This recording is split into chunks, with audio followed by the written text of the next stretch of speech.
Texas restaurant has come under fire after they installed a photo of Caitlyn and Bruce Jenner on their men's and women's restrooms. That is from a restaurant called Dodie's Place. It's a Cajun restaurant in Texas, and the photo went viral when it was tweeted out by Dallas Morning News editor Dom DiFurio. He says, "What's going on here, Dallas?" Although the installation had been up for approximately 2 months before this set the internet abuzz. Now, the restaurant has issued a statement that it reads, in part, "It was merely a lighthearted gesture to push back against the political correctness that seems to have a stranglehold on this country right now. We believe that political correctness has done more to silence rather than encourage important discussions that our society probably needs to have. Based on the mind-boggling feedback, both positive and negative, people are having that discussion. However, name-calling and words like transphobic, deviant, racist, homophobic, bigot, etc. deserve nothing but to continue to divide us instead of uniting us. After all, we are all part of the same race, the human race. Surely we can discuss this topic and many others without slapping hurtful labels on each other. Please know that we are here to discuss this and move forward as a community. Everyone is welcome here." Now, for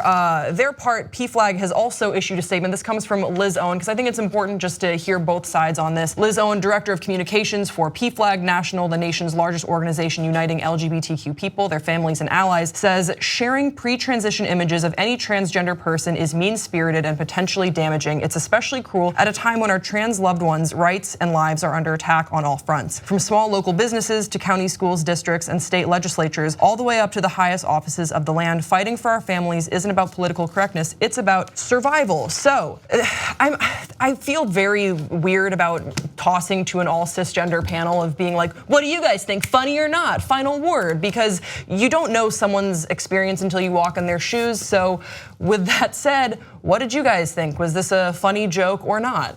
Well, I was gonna go back to you and ask you. Sure, okay. I'm not trans at all, but I have experienced gender dysphoria, so I understand a little bit, because I am obviously masculine of center on the conventional spectrum of how I present my gender. I don't know how to really describe. You know what I mean? I'm just me, okay? Like, and I wear boys' clothing. Yeah. I'm fucking hacksaw Baldridge here, okay? And I don't conform, man.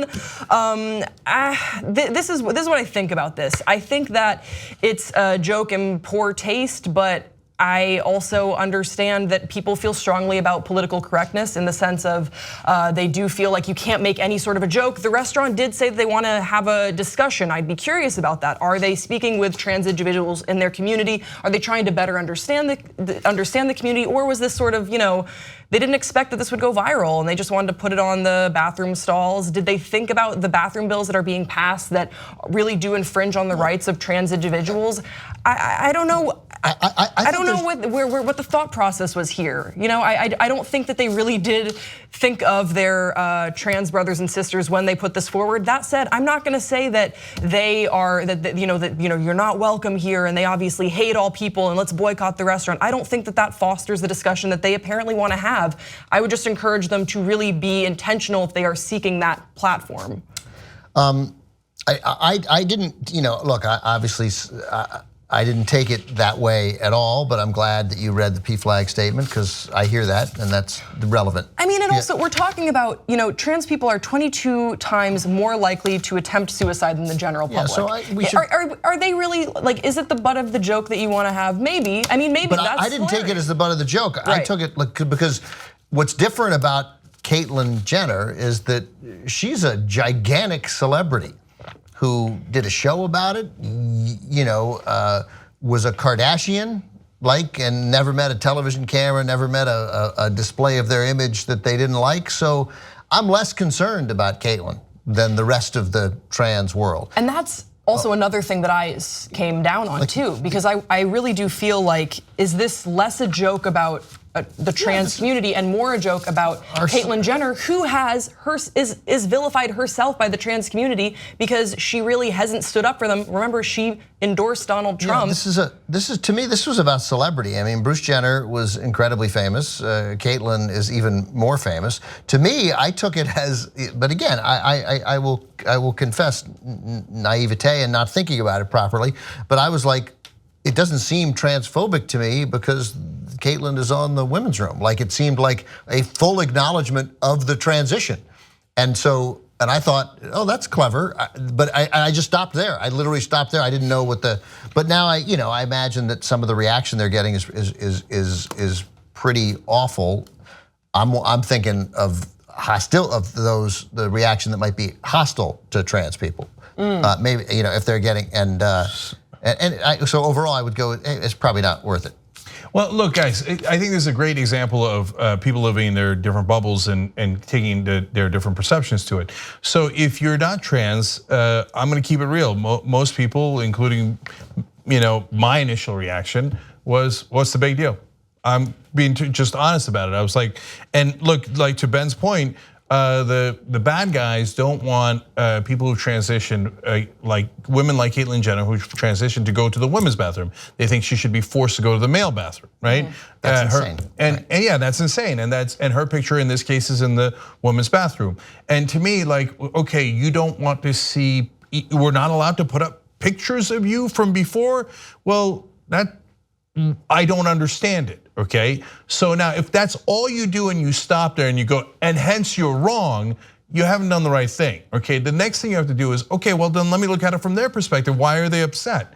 And so when you see that, what Grace said about the rate of suicide is 22 times higher for trans people, because that's, how much crap they go through. And then when you think about it for a second, you read that statement, you go, how many times have they had people put up pictures of what they used to look like and what they look like now and go, ha ha, at work, at family gatherings, et cetera, in their personal lives. And so we, not having lived through that experience, have no idea how painful that is. Okay, now at the same time, the trans community, you gotta like understand that the other people did not have your experience. So that's why when this becomes a giant controversy, it is unfortunately off-putting to a lot of people who don't bother to think about it. They look at it and go, what's the big deal, man? That was his picture and then now that's her picture, what's the big deal? God, these people make such a big deal out of it, oh. And then I'm afraid that sometimes that might minimize the things that are giant deals, right? That's right. It's a tough balance to strike. And then finally, to Ben's point, which I hadn't thought of either, the Caitlyn Jenner situation is really unique because it's a celebrity. You can't take away Bruce Jenner's old pictures. You see what I'm saying? Yeah. At that time, he had won. He was one of the most famous athletes. Decathlon, yeah. He won the decathlon. He was one of the most famous athletes in the world. There's a million pictures of him out there. This is not like, haha, this is what Bob used to look like and now it's Sally. And let's make fun of them. Yeah, it doesn't feel that way. It honestly, it felt respectful to me. That was my first thought. I was like, oh, clever and respectful. But I hear them, and that might not be the way trans people take it. So I mean, I think at the end of the day, I was actually pretty impressed by the statement released by the restaurant in the sense that they were like, all right, we're being called out for something. I hope that they would be receptive to what they're hearing from people in the trans community that were hurt by this, or at least to understand their experience a little bit more. I hope that it's, you can always combat any sort of ignorance with education, and I think that we've talked a little bit before about living in a bubble, and we all need to burst our bubbles and get out of our bubbles a little bit and just understand each other a little bit more. That breeds empathy, which is what I'm all about. So at the end of the day, it feels like, I don't know. I agreed with what you were saying, Cenk. It's hard to come down and be like, I'm offended by this. Like, it's not the point. You're reducing someone's experience. I'm not being articulate on this. I feel super uncomfortable discussing the issues of a community which I'm not a part of. Does that make sense? Yeah, I understand that. I think it goes to the perspectives that I was talking about. I don't want to make any assertions because I don't know. I haven't walked in these shoes. So, and it might even be easy for me to say, hey, let's both hear each other's sides out, and for me to say to the trans community, understand that it's not going to appear to be a big deal to the rest of the people, and so don't get super mad at them about that. And that maybe that's a super easy thing for me to say because I'm not trans and I didn't have to deal with the 1,000 things that they have had to deal with and the pain that they have dealt with the reaction from the general community, which is what we're all working to make better. I hope the good guys at least are working to make better. And then for everybody else, just for 1 second, walk in their shoes. And after you've done that, and after thinking about how much scorn that particular community has gotten throughout all of these years, right? So then you might understand a little bit better about why they might be, in your mind, overly sensitive about something like an old picture, because you didn't live their life where people made fun of them based on old pictures. And then that sometimes led to things that were far worse than just making fun of. Help us build independent media together. TYTnetwork.com/join.